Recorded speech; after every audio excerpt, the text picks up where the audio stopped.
26শে March 2024 সকাল 9টা। আমরা এখন পুরীতে। সমুদ্রের পাড়ে যাওয়ার আগে আমরা সমুদ্রের ধারে ছোট্ট রেস্টুরেন্টটায় বসেছিলাম একটু চা একটু স্ন্যাক্স খেতে। এইখানে আমাদের বিনোদন করছিল এই বেড়াল ছানাটি।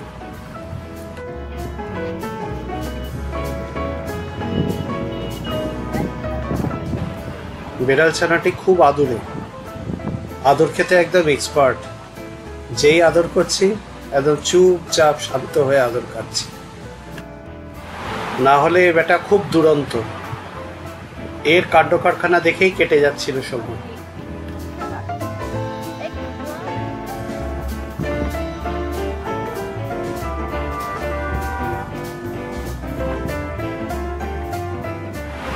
আর দেখা মিলল এই বাছুরটিরও। যেই কাছে গেছি আদর খেতে চলে এলো। এই যে বাচ্চা ছেলেটি বসে আছে, এই হচ্ছে এই বেড়ালটার মালিক। ওর কথাই ও একটু মান্যিগণ্যি করে, আর ওর খেলার সঙ্গী। ওরা দুজনে মিলে খেলছিল আর সেটাই আমরা দেখছিলাম। মালিক তখন গেছে দুধ আনতে চায়ের জন্য, আর তখন এরা দুজনে আমাদের এন্টারটেইন করছিল।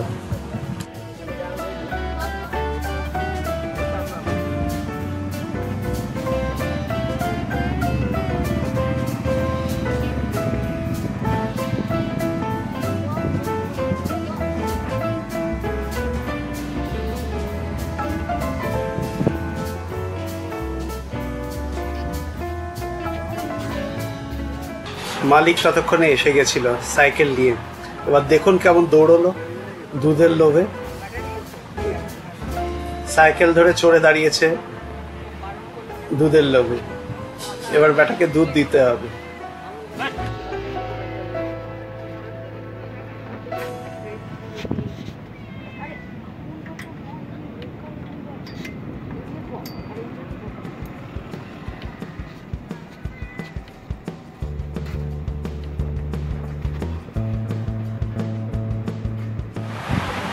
ওর এরকম কাণ্ড কারখানা দেখতে দারুণ লাগছিল, খুব সুন্দর টাইম পাস হচ্ছিল।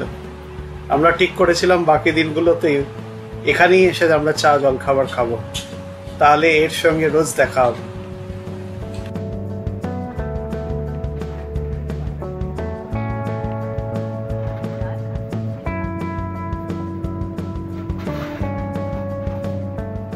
এবার আপনাদের দোল পূর্ণিমার পুরীর সমুদ্র দেখাই। পুরীর সমুদ্রের জোয়ার দেখুন।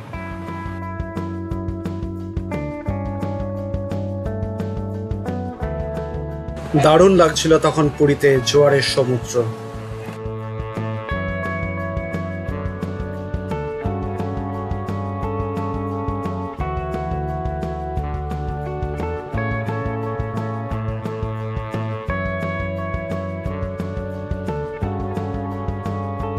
সমুদ্রের জলের তখন মারাত্মক তেজ।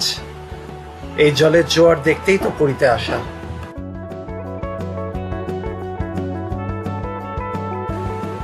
জোয়ারের জলের এতই তেজ যে বহু দূরে রাখা আমার জুতো জোড়াও ততক্ষণে ভাসিয়ে নিয়ে চলেছিল সমুদ্রের জল। এবার আমাকে জুতো উদ্ধার করতে হবে। জুতো জোড়া উদ্ধার করে ভাবছিলাম কি ব্যবস্থা করি এই দুটোর, কোথায় রাখি এ দুটোকে।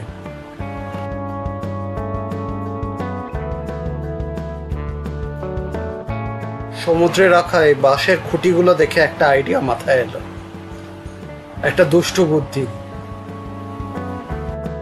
ব্যাস, যেমন আইডিয়া তেমন কাজ। লটকে দিলাম জুতো দুটোকে।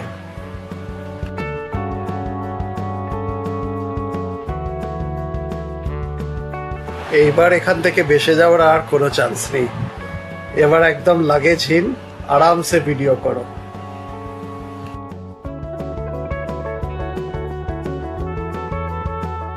এই ছেলেগুলো আজকেও দোল খেলে রং মেখে ফিরছে। কেউ রং খেলছে, কেউ সমুদ্র স্নান করছে। দারুণ লাগছিল পুরীর সমুদ্র তখন। এই ফোরগ্রাউন্ডে ঝুলে থাকা আমার জুতোগুলো দারুণ লাগছে।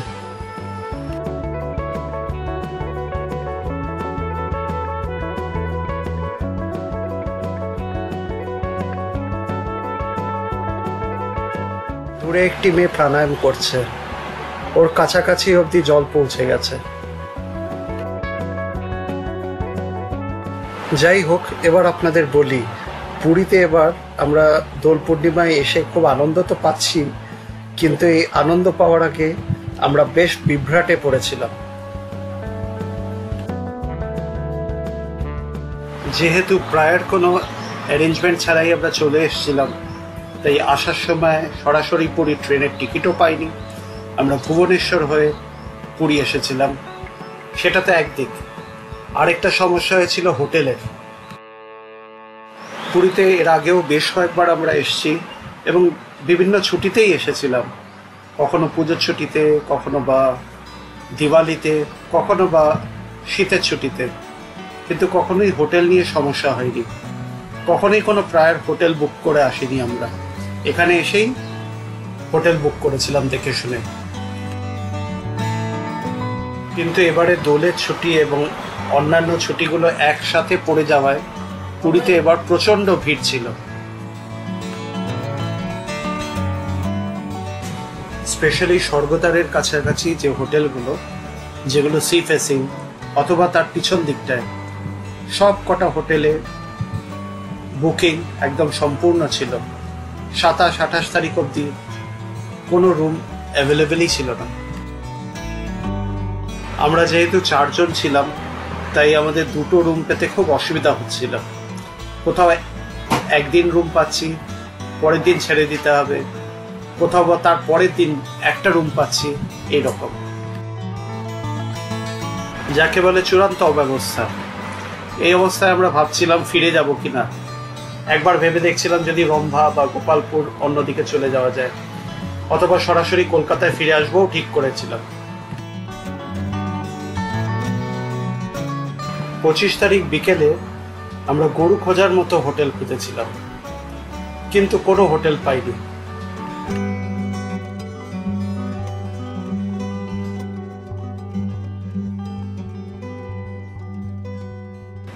হোটেল খুঁজতে খুঁজতে আমরা মেরিন ড্রাইভ ধরে লাইট হাউস ছাড়িয়ে, ক্যামেলিয়া ছাড়িয়ে এগিয়ে গিয়েছিলাম বহু দূরে।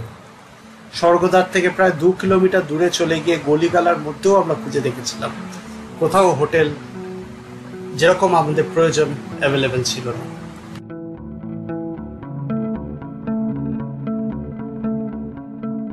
সন্ধে হয়ে গেছিল। হোটেল খুঁজতে খুঁজতে ক্লান্ত হয়ে আমরা একটা টি স্টলে দাঁড়িয়েছিলাম চা খাওয়ার জন্য। সেখানে যে চা বিক্রি করছিল, সেই লোকটি আমাদের সমস্যার কথা বোধহয় বুঝতে পেরেছিল। সে তখন আমাদের একটা আইডিয়া দিল, বলল সামনেই একটা মঠ আছে, সেখানে একবার খোঁজ নিয়ে আপনারা দেখতে পারেন। মহারাজের সঙ্গে কথা বলুন, সেখানে ওরা থাকতে দেয়। যদি জায়গা খালি থাকে, আপনারা থাকার জায়গা পেয়েও যেতে পারেন। যেহেতু আমাদের কোনো ধারণা ছিল না এসব জায়গায় পরিচিতি ছাড়া থাকা যায় কিনা, তাই আমরা খুব একটা কনফিডেন্ট ছিলাম না। তবু লোকটার কথা শুনে আমরা মঠে গিয়েছিলাম দেখা করতে। মঠের ভিতরে ঢুকে দেখলাম ফাঁকা, কেউ কোথাও নেই। অনেক ডাকাডাকির পরে মহারাজ বেরিয়ে এলেন। তার কাছে মার্জনা চেয়ে আমরা বললাম যে আমরা এরকম বিপদে পড়েছি, আমাদের একটা থাকার জায়গার প্রয়োজন, আমরা 4 জন আছি, কিছু কি ব্যবস্থা করা যায়? আমাদের সৌভাগ্য এতটাই যে উনি আশ্বাস দিলেন হ্যাঁ, থাকা যেতে পারে। উনি বললেন কালকেই চলে আসুন।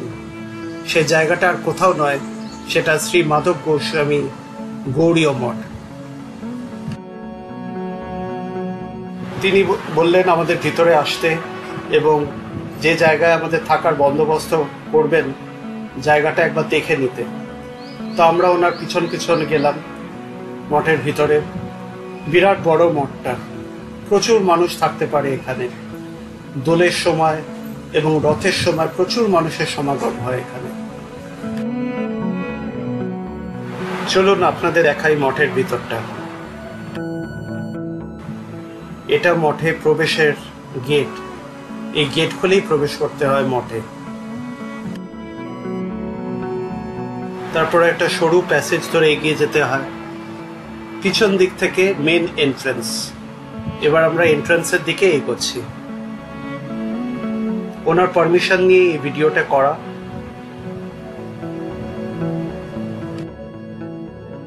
একটি টিউবওয়েলও রয়েছে, যে শরণার্থীরা সমুদ্র স্নান করে ফিরবেন তাদের হাত পা ধোয়ার জন্য। আর এই ডান দিকে হচ্ছে মেইন এন্ট্রান্স।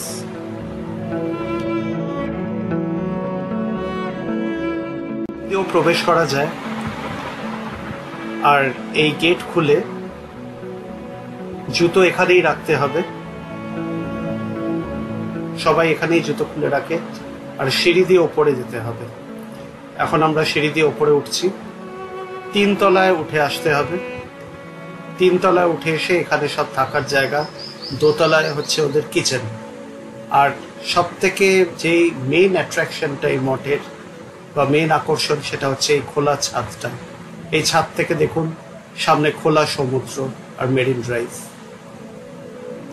আর এই প্যাসেজগুলো দিয়ে এই যে পরপর রুমগুলো খুবই বেসিক। যারা হোটেলে থাকেন সেই হোটেলের স্বাচ্ছন্দ্য নেই। একটা বেঞ্চ পাতাও আছে, এখানে বসেও আপনারা সমুদ্র দেখতে পারেন।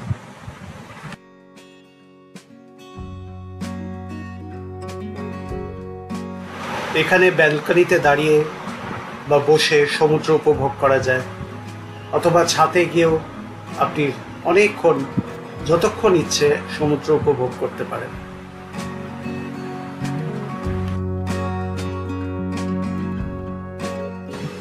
এই বেঞ্চটা তুলে নিয়ে গিয়ে আমরা রাত্রে ছাদে রাখতাম এবং ওখানে বসে গভীর রাত অবধি আমরা সমুদ্র দেখে সময় কাটাতাম। প্রায় রাত 1:30-2 অবধি আমরা বসে থাকতাম এবং সমুদ্র উপভোগ করতাম। পূর্ণিমার রাত্রে সমুদ্র দেখার আনন্দ, এরকম অভিজ্ঞতা এর আগে কখনো আমাদের হয়নি। এ যেন নিজের বাড়ির ছাদে বসে সমুদ্র দেখা। পুরীতে এর আগে অনেকবার থেকেছি হোটেলে, কিন্তু এইবার এইরকম আনন্দ আগে কখনো পাইনি। এ যেন নিজের বাড়ির ছাদ থেকে বসে সমুদ্র দেখার আনন্দ। এ সব স্বপ্নের ব্যাপার, স্বপ্নেই ভেবেছি, এটা বাস্তব হয়ে গেল এবার। আপনাদের যদি এই জায়গাটা ভালো লেগে থাকে এবং আপনারা মঠের বেসিক অ্যারেঞ্জমেন্টে থাকতে প্রস্তুত থাকেন, বা বাড়িতে বয়স্ক মানুষজন থাকেন, বা আপনারা একটু নিরিবিলিতে মঠীয় পরিবেশে, শান্ত পরিবেশে নিরিবিলিতে সমুদ্র দেখে সময় কাটাতে চান, এই মঠে এসে সময় কাটাতেই পারেন। আমি মহারাজের নাম ও নাম্বার দিয়ে রাখব। যাদের বাড়িতে বয়স্ক মানুষ আছেন, যারা সমুদ্র ভালোবাসেন, বা এমন মানুষ যারা নিরিবিলিতে থেকে সমুদ্র দেখে সময় কাটাতে চান, তাদের জন্য আদর্শ ঠিকানা হতে পারে এই মঠ।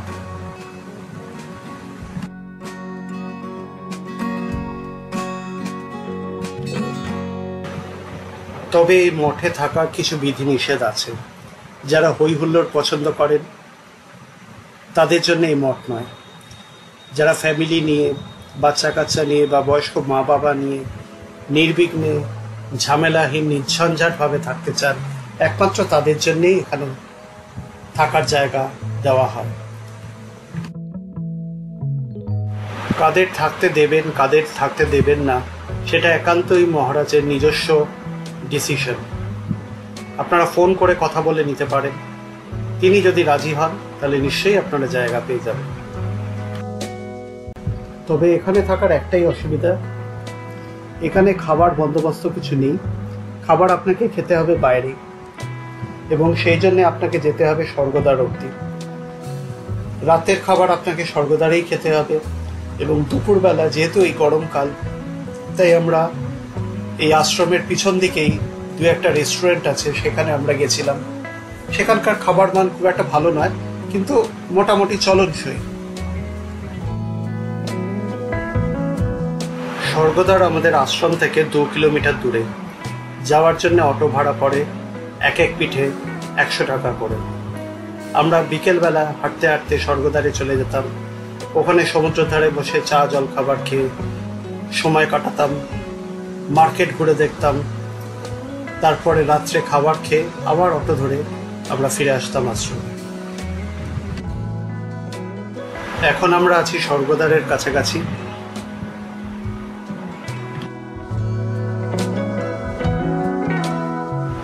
এই গলি ধরে আমরা চলেছি কাকাতুয়া রেস্টুরেন্টের দিকে। আজকে আমাদের মিষ্টি খাওয়ার পর্ব। সেটা খাবো আমরা পুরী সুইটস বলে একটা দোকান আছে সেখান থেকে। গতবার সেখান থেকেই খেয়েছিলাম সরভাজা আর গরম রসগোল্লা, সেটারই সন্ধানে চলেছি আমরা।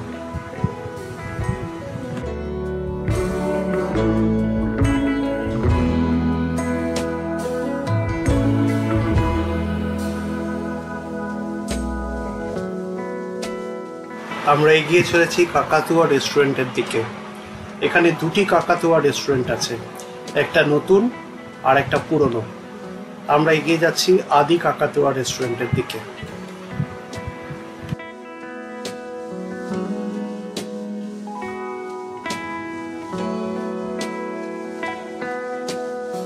এই হচ্ছে আদি কাকাতুয়া রেস্টুরেন্ট। আর এই যে খাঁচায় দেখা যাচ্ছে, দাঁড়ান আপনাদের দেখাচ্ছি। এই যে খাঁচায় শ্রীযুক্ত কাকাতুয়া, দেখুন কেমন শান্ত হয়ে বসে আছে। ইনি যে কত প্রজন্ম পুরনো কাকাতুয়া সেটা অবশ্য আমরা জানি না। এখান থেকে সবাই খাজা কেনে সকালে ব্রেকফাস্ট করে, কি সন্ধ্যাবেলা স্ন্যাক্স খায়। এবার আমরা ভিড় ঠেলে এগিয়ে চললাম পুরী সুইটসের দিকে। এই হচ্ছে সেই পুরী সুইটস, আমাদের মিষ্টি খাবার ঠিকানা। এখান থেকেই আমরা সরভাজা খাবো, আর যদি গরম রসগোল্লা পাওয়া যায় সেই গরম রসগোল্লা।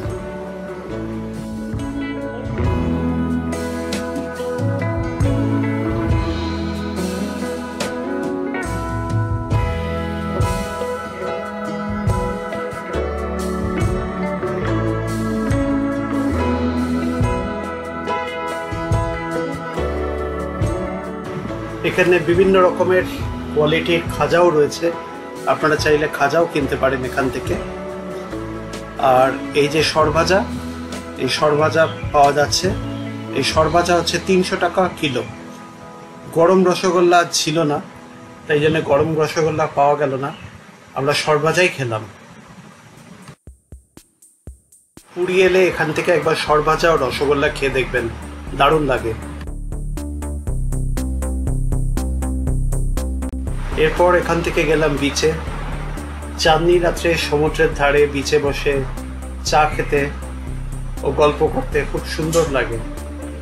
কত ধরনের মানুষজন, এসব দেখতে দেখতেই দিব্যি সময় কেটে যায়।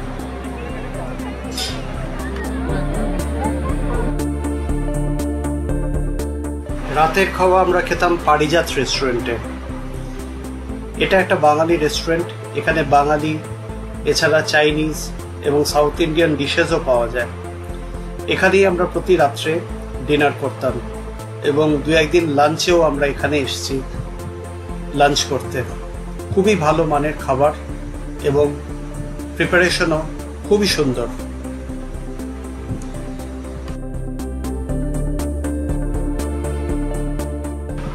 আপনারা যারা তন্দুর বা কাবাব খেতে ভালোবাসেন তাদের জন্যও আদর্শ এই পারিজাত রেস্টুরেন্ট।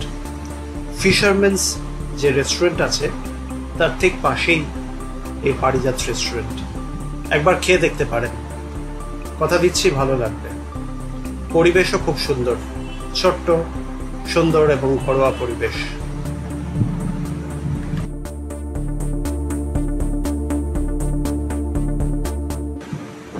রাত এখন প্রায় 12:30। আমরা ছাদে বসে উপভোগ করছিলাম সমুদ্র। সামনে ফাঁকা হয়ে যাওয়ার মেরিন ড্রাইভ, দারুণ লাগছিল সময়টা।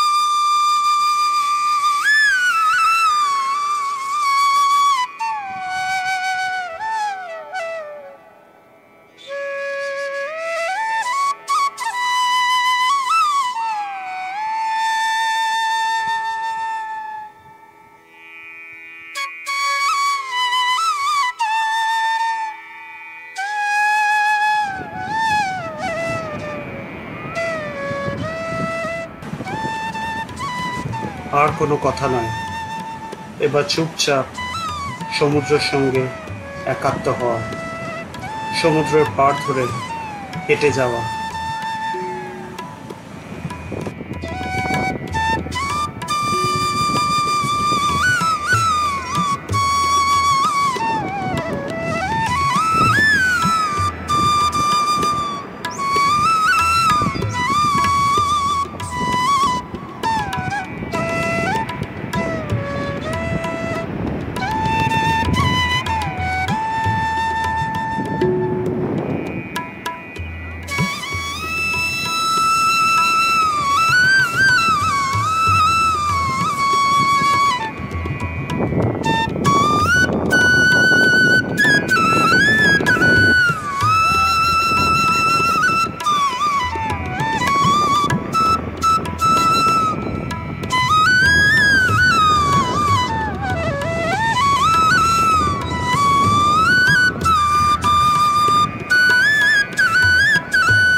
সমুদ্রকে সম্পূর্ণভাবে উপভোগ করলাম আমরা এবারে পুরীতে এসে।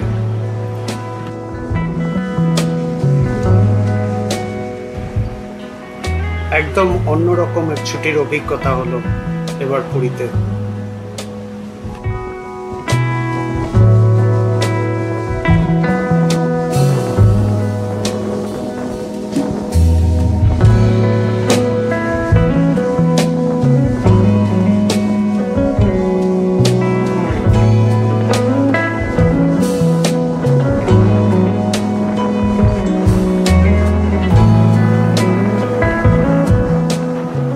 এবারে আপনাদের জানাই শ্রী মাধব গোস্বামী গৌড়ীয় মঠ পুরীর মহারাজের নাম ও ফোন নাম্বার।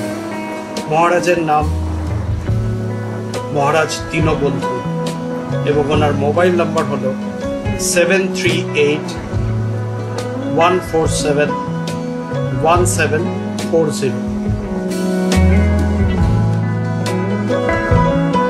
আপনাদের এখানে থাকতে ইচ্ছে হলে ওনার সঙ্গে ফোনে কথা বলে নিতে পারেন। আপনার ডিটেলস দেবেন এবং ওনাকে জানাবেন। ওনার যদি মনে হয় তাহলে নিশ্চয়ই আপনার থাকার বন্দোবস্ত করে দেবেন। সবাই ভালো থাকবেন। আজ এই পর্যন্ত। নমস্কার।